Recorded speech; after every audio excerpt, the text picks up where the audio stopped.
Welcome to the Learning Pines YouTube. We hope this video helps. You start by opening Roblox and signing in. Make sure you use the account that has the friend you want removed. Once signed in, go directly to your profile by tapping your avatar or username at the top.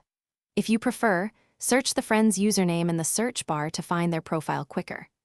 This step ensures you're targeting the right person. Once you're on their profile page, look for the Friends or Friend button to continue. Once you're on the other user's profile, locate the Friends button or the three-dot menu beside their name. This is where Roblox places friend actions.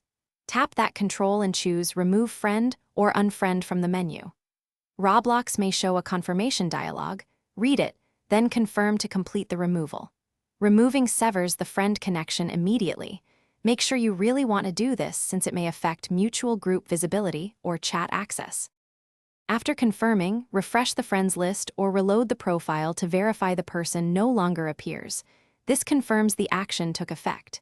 If you still see them, log out and back in or clear the app cache because sync delays happen. If the remove option is missing, check your privacy and friendship settings. Some account restrictions or group ties can block removal. If problems persist, restart the device and try again. Contacting Roblox support is a last resort if nothing works. Thanks for watching. Consider subscribing if we helped you.